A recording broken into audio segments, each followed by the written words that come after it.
এবং গণদুলাইয়ের ভয়ে সীমান্তের উপরে দাদাবাবুদের কাছে গিয়ে আশ্রয় নিয়েছে। প্রতি ফোঁটা রক্তের চূড়ান্ত প্রতিশোধ নেওয়া হবে। ক্ষমতার দম্ভে আকাশ দিয়ে ওরা বাংলাদেশ যুবলীগ আজ আফসোস লীগে পরিণত হয়েছে। যে ছাত্রলীগের তাণ্ডবে গোটা সমাজ প্রতিষ্ঠ হয়ে গিয়েছিল অল্প সময়ের ব্যবধানে, সেই ছাত্রলীগ আজ লজ্জিত লীগে পরিণত হয়েছে। এক নিষ্ঠুর হাসিনাকে হারানোর শোক পালন করছে।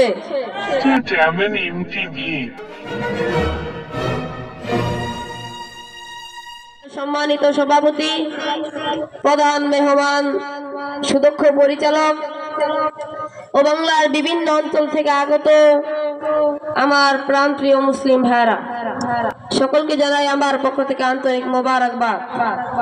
সম্মানিত উপস্থিতি, বিশ্বের প্রতিটি মুসলিম রাষ্ট্রে ইহুদি খ্রিস্টান চক্র আজ শিকড় গেড়ে বসে মুসলিম জাতিকে কণ্ঠসা করে রাখার ষড়যন্ত্রে লিপ্ত হয়ে আছে। বিশেষ করে ফিলিস্তিনে ওরা বহুদিন ধরে মক্কার কাফেরদের ভূমিকা পালন করে চলছে।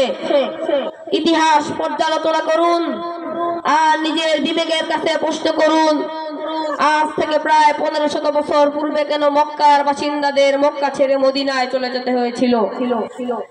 কেন শহীদ হয়েছিলেন সুমাইয়া ও ইয়াসির রাদিয়াল্লাহু তাআলা আনহু?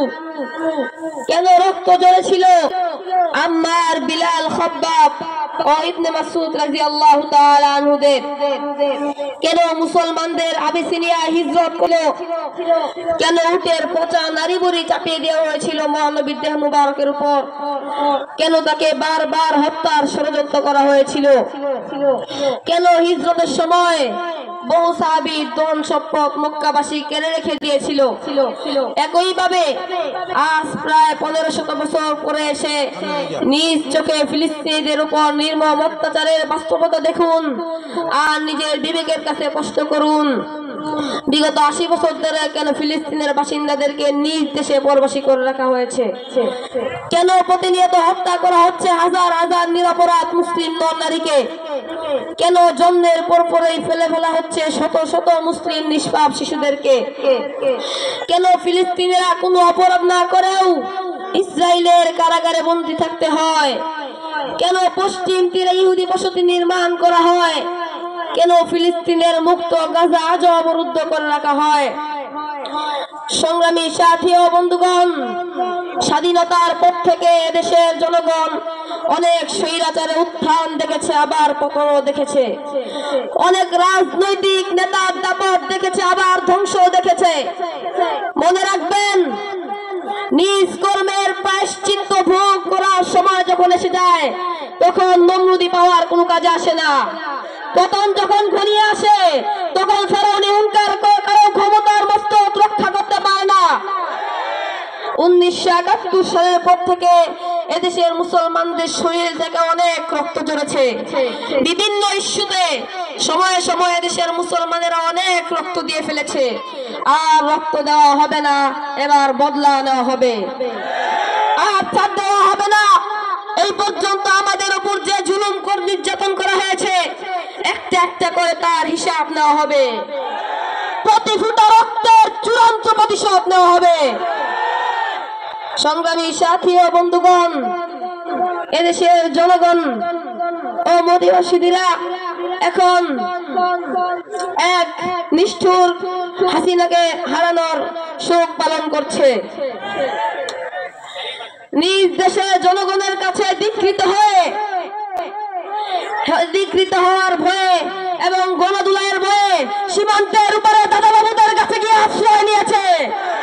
ওরা ভারতের দালাল, ফ্যাসিবাদের দোসর। পিলখানায় এত অবাক হওয়ার কিছু নেই। পিলখানায় 57 জন সেনা কর্মকর্তা হত্যা মিশনের মূল পরিকল্পনাকারী।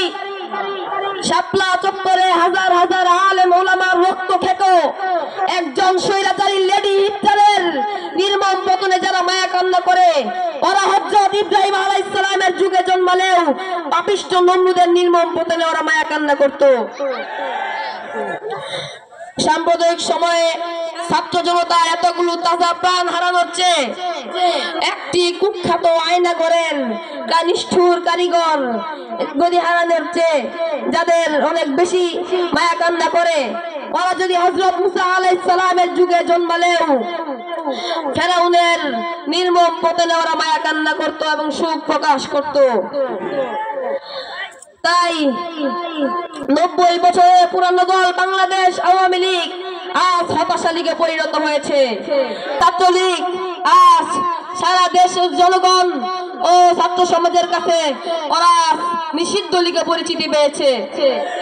গোটা সমাজের কাছে, গোটা দেশের ছাত্র সমাজের কাছে ওরা পলায়নকারী লীগ নামে পরিচিতি পেয়েছে। কাজেই বর্তমানে যারা ক্ষমতায় আছেন এবং সামনে ক্ষমতায় আসার ভাব নিয়ে আছেন, বেশিবাদের নির্মম পতন থেকে শিক্ষা গ্রহণ করুন। আর আল্লাহ তাআলা আমাদের সবাইকে ক্ষমা করুন, সবাইকে হেফাজত দান করুন। ওয়া আখিরু দাওয়ানা আলহামদুলিল্লাহি রাব্বিল আলামিন। আসসালামু আলাইকুম ওয়া রাহমাতুল্লাহি ওয়া বারাকাতুহু। Mr. Jamin MTV